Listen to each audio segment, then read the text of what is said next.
Welcome back to Rasmus Search TV. Today I'm having Caleb Hallgren back here. Hi, Caleb. How are you? Thank you, Dr. Horsani. I'm doing very well. Thank you for having me back. Thank you very much. I'm really privileged and honored to have you back on our channel. Today we are going to talk about three different topics, Caleb. And Caleb is going to introduce, first of all, SCA rapier and cut and thrust sword or fight, and then Italian rapier, and then Joseph Swetnam English rapier. So let's start with SCA rapier and cut and thrust sword. Yeah. Okay, go ahead, please, for the first topic. So the SCA, as we talked about during the previous podcast, is the Society for Creative Anachronism, and that's a society, an organization that started in Northern California in the Bay Area in the United States in the 1970s, and really grew from there. And really, it's a group an organization that does almost anything that you can think of to do with the medieval and Renaissance and even ancient periods. The end date of what we do is officially 1600. However, especially in the rapier world, in what we do in rapier, that's kind of a soft end date. And you see people who do things that extend into the 1600s. So anyway, with rapier in it, rapier was not part of the original part of the SCA. That was an original thing. However, then people did fencing along with the SCA, and those people decided, hey, I really like the Three Musketeers. I really like the Renaissance period. I want to do like, that sort of thing. And I want to try to do that kind of swordsmanship. And that started out with doing basically what I would call Olympic fencing, except wearing Renaissance and Baroque outfits while you're doing it. And then having a rule set that's kind of a mishmash of that. So that lasted for a while. And in a large part, that was for cultural reasons and equipment reasons.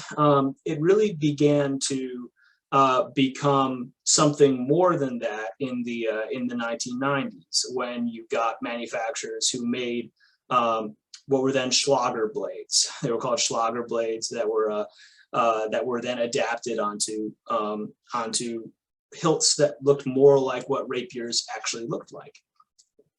So that, and then parallel to the rise of Western martial arts and the discovery of historical rapier manuals, I believe that Degrassi was really kind of the first one that people really started playing with, because that had already originally been published into English. So Elizabethan English is relatively easy to understand from a modern English perspective, certainly more so than equivalent era Italian or Spanish. So anyway, that rule set evolved, and then the equipment evolved along with it, going from kind of more, how do I put it, finagled trainers into things that were purpose built for this kind of discipline, and things that were much closer to the originals, and the originals that were increasingly being documented with the age of the internet in museums and online collections, and being made available to larger numbers of people. So what we know these days, what SCA rapier combat is these days, is also parallel with what became SCA cut and thrust combat. And they are related to each other and fall under the same administrative structure, but SCA cut and thrust combat has a slight difference. So do you have any questions so far? No, just one question I have. The rapier you use is also a flexible blade you use, for sure, right? Okay. Yes. So the SCA has a number of safety rules for what makes an acceptable weapon to compete with and to train with. So what the SCA for rapier combat, and those are both also paired with a level of protective equipment requirements. So the weapon the weapon requirements are basically paired with protective requirements for what I think are self-explanatory reasons. You know, if you want something that is more dangerous, you need to have protective gear that is more protective. So anyway, the SCA flexibility requirement for a sword that is being used in SCA rapier combat is you take a 6-ounce weight and you attach it to the tip of the blade, and the blade needs to bend under that 6-ounce from the original position an inch or more. And then for cut and thrust combat, which also has higher protective requirements, it's 1/2 inch. So that's the SCA's flexibility requirement, which is obviously related to how much pressure can be, you know, applied for a thrust before basically the amount of force lessens with the blade flexing. In HEMA, the more standard, one of the standard ways of measuring it is instead you put it on a scale. You put the blade on a scale and you apply force until the blade then flexes, and the weight on the scale then evens with the blade flexing. So basically that kind of point of no return. I'm probably not using that term correctly since I'm not a physicist, but that kind of point of no return. So those are kind of the SCA way of determining safe flexibility versus the another way that's often done in the HEMA community.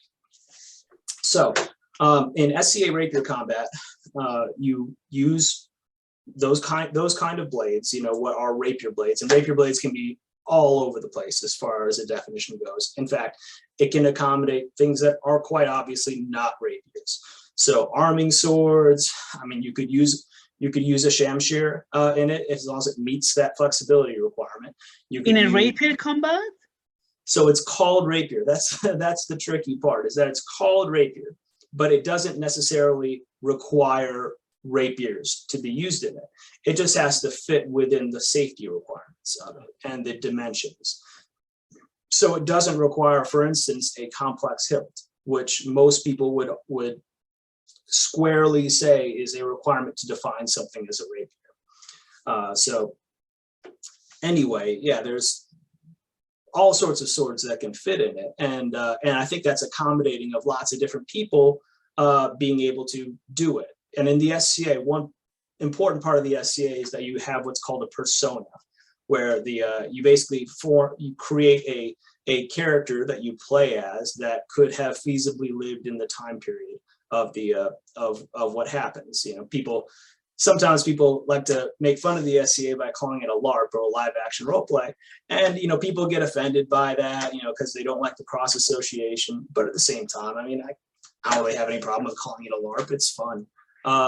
And I think it encourages people to learn about the history of what you're attempting to kind of riff on or to recreate.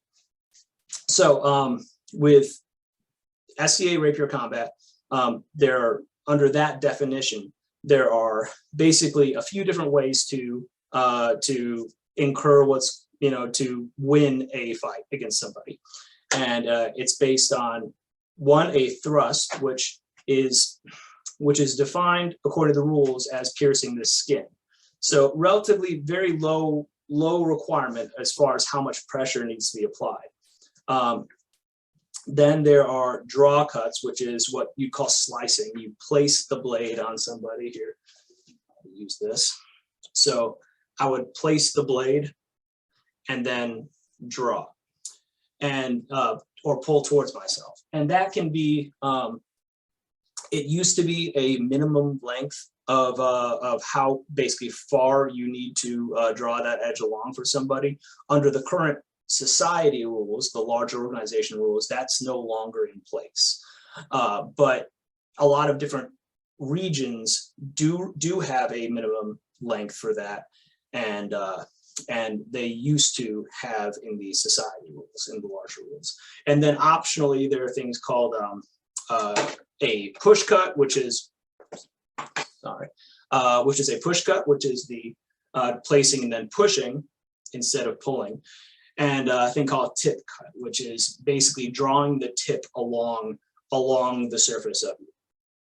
So there's those things were considered, and in some ways still are considered controversial, because what does a tip cut really do in real life, and what does a low amount of slicing do in real life to actually end a fight. And I think there were a certain amount of those criticisms gave rise to what was called cut and thrust. And cut and thrust expands that scoring, that ability to win a fight against somebody with what are called percussive cuts, which is what you and I would just call cuts, where it actually has a ballistic element to the blow, where I actually hit with a degree of force. That degree of force is officially defined still as piercing the skin, but in reality and culturally and the norms of most different groups, there's an expectation that it has to happen with a certain degree of force, but that's not an official requirement. So with cut and thrust combat, that can, once again, like I said earlier, that can expand to all different kinds of blades. I have sabers that I use for when I'm doing, especially cut and thrust. I have a montante that I'll use. I have like I said, for when we're doing when I'm doing a Persian stuff, I have a shamshir that I'll use. I'll have, there's so many different kinds. I have a side sword right here, and we can talk more in a little bit about what the difference is between a side sword and a rapier. And then, so really, I think one of the virtues of it is that it allows people to kind of play whatever you kind of want to play, as long as it's within the realm of safety. A criticism of that is that you can get into realms that really aren't historical anymore, and you have to suspend increasing levels of disbelief about what you're doing. So another thing is that what a killing blow is. So a killing blow is a blow to the head or a blow to the torso, which includes the armpits and the inside of your legs near your groin, and then there's hands, arms, and legs, and those incur basically those things being disabled. Where if I got hit in my left hand, for instance, that would disable my left hand. And if I were to be hit in the leg, I would have to either stand on one foot or go to the ground. That's where things kind of get a little bit, in my opinion, a little bit goofy, but it's part of the game, and you have to have some sort of rules in place. So I think that gives a little bit of an overview. Is there a minimum amount of time for each round, or minimum amount of points you can gain to win? So no, the answer to that is usually rounds do not have a time limit to them. There's really no standardized format for how a fight happens. There's what ends a fight, but usually tournaments happen in all sorts of different ways. And usually when you go to an event, a tournament will have the rules associated with it. Some of them are super straightforward, like what you'd see in a HEMA tournament, or any kind of like swordsmanship sort of tournament, where it'd be, let's say you have single elimination, one fight pools, and then the top half of that go into a double elimination, sorry, not single elimination pools. So pools with with one fight to the kill, and then you'd go into a single or double elimination bracket, which with probably, I would say those usually have like two fights, first to two, best of three fights for a bracket. So that's like a typical tournament, but they can include all sorts of fun things. And one thing that you see variation in is what's called secondary weapons, which is, if with a rapier, I have my rapier in my main hand, and then what do I have in my other hand? It can be what's called single rapier or single point, where my other hand is empty. And but then we can have offensive secondaries, which could be another rapier, could be a dagger. And then you have defensive secondaries, which would be like a buckler or a cane, and then flexible secondary, so like a cloak is another. Those are some of the different things that people will use in their other hand. And most tournaments allow different things to be against each other. So you'll see one person using a cloak and a rapier against someone maybe using an arming sword and a buckler. And so you see a lot of kind of different variations about that stuff. But different tournaments can be more restrictive or less restrictive, or just having like fun tournaments where they have a thing called silly secondaries, where you have to have something silly in your offhand, like a sock puppet or like a rubber chicken, or any sorts of kind of things like that. So I would say most large SCA events have multiple tournaments and have sometimes a fun one and like maybe a more serious one. Yeah. Okay. And so, for example, let's say someone is using a rapier and the other is using a kilich or a shamshir, right? Yeah. Mm-hmm. So then the rapier can poke and gain many points because they don't fight full contact. So then if you have a shamshir, you're at disadvantage in this game. Am I correct? There certainly can be. So I don't like to use, if we're doing under rapier rules, which like I said, does not include percussive cuts, yes, which gives the advantage to a thrusting weapon, to a long thrusting weapon. Exactly. Generally, I will use a rapier, and there are people who will take a katana that fits those requirements, or a curved sword like a shamshir or a kilich or any number of things to it. But I would say those people are doing it more because it's fun than because they expect it to be more competitive. But then they'll also, like I said, a lot of times they'll use like a shield with that, which could make the odds a little bit more even. But under cut and thrust combat, I would say there's probably less of a disadvantage there, where if you can get in close, if you understand your art well, and I would say that if you are a curved sword and shield fighter who knows what they're doing, and you're good at fighting against someone who uses a spear, then you probably also know how to do well against someone who's using a rapier. And then the second question is, are there any throws or kicks or punches allowed? So that's throws and kicks and punches, no. There are you are allowed under certain regions rules to displace your opponent's hilt or sword, or even their hand or arm with your offhand. So for instance, I get in close and I'll check my opponent's blade with my hand, or check my opponent's hilt with my hand, and then close that line and go in.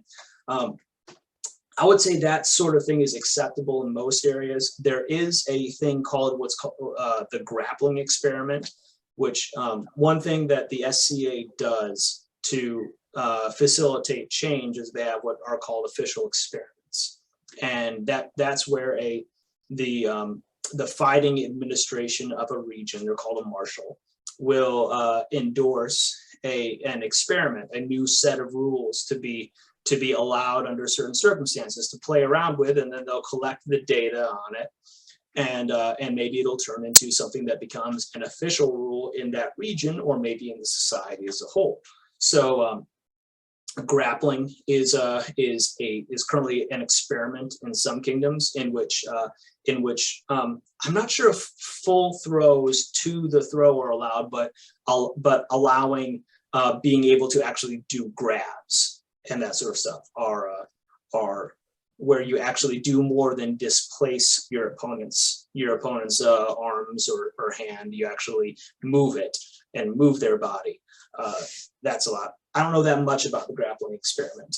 Spears were something that was an experiment in many regions, and then became officially adopted under the most recent rule set. So spears under using rubber or polymer spears that fit a very specific definition, that was allowed.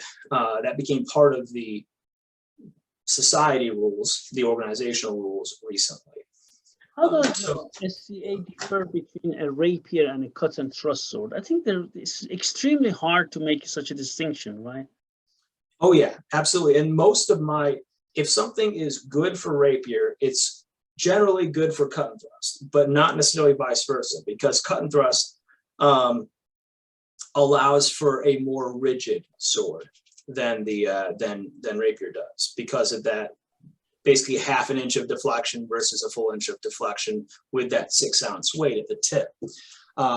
Most people who do it for any length of time, who are used to administering these rules, are able to kind of have an instinct for whether it does pass. They call it passing flex, whether it passes flex or not. And so, for instance, I think, let's see.